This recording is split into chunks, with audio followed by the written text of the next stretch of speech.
যুবরাজ সেই মুহূর্তেই ধীবরের সঙ্গে তার বাড়িতে গেলেন। 2 কামরার বাড়ি ছিল। নিচে ধীবর, তার মা ও স্ত্রী থাকতেন এবং ওপরের তলায় যুবতীটি থাকত। যুবরাজ পৌঁছলে নিচে একটি কামরায় পর্দা দিয়ে যুবতীটি বসে পড়ল এবং বলতে লাগল, আমার 4টি শর্ত যদি আপনার মঞ্জুর হয় তাহলে আমি আপনাকে বিয়ে করতে রাজি আছি। প্রথম শর্ত হল, আমি আপনার প্রাসাদে রাত কাটাবো না, সকালে যাব এবং সন্ধ্যায় আবার নিজের বাড়িতে ফিরে আসব।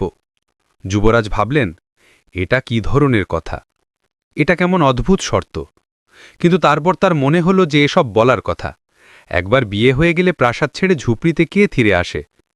যুবরাজ বললেন, মঞ্জুর, তুমি দ্বিতীয় শর্ত বলো।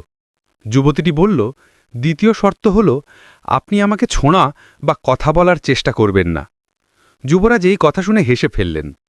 এটা কি বিয়ে নাকি ঠাট্টা? তিনি ভাবলেন, সবকিছু হয়ে গেলে পরে দেখে নেব। তিনি বললেন, আচ্ছা, এটিও মঞ্জুর।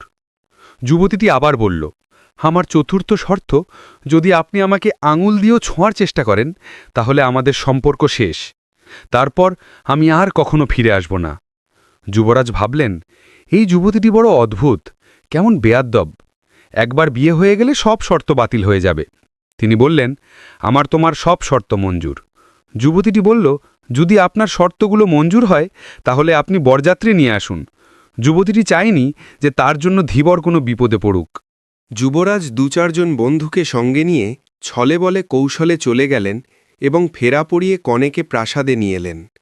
নতুন বউটি শাড়ি পরেছিল এবং বড় একটি ঘোমটা দিয়েছিল, যাতে তার মুখটি পুরোপুরি ঢেকে গিয়েছিল।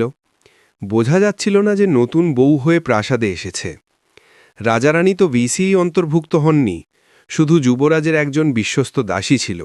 সে হাত জোড় করে দাঁড়িয়েছিল, যে কোনো আদেশ হলে তা পালন করবে। সন্ধ্যা হলে দাসী এসে জানালো যে গাড়ি এসে গেছে। নতুন বউটি উঠল এবং সোজা গাড়িতে গিয়ে বসে পড়ল। পরের দিন সকালে সেই একই পোশাকে একইভাবে ঢাকা অবস্থায় এলো এবং সেই একই চেয়ারে বসে পড়ল। সারাদিন না কিছু খেলো, না পান করল, না নড়াচড়া করল। পাথরের মূর্তির মতো বসে রইল এবং সন্ধ্যায় ফিরে গেল। 1 দিন, 2 দিন, 3 দিন। নেক্সট পার্ট শুনতে চাইলে লাইক আর সাবস্ক্রাইব করতে ভুলবেন না, আর একটি শেয়ার দিবেন।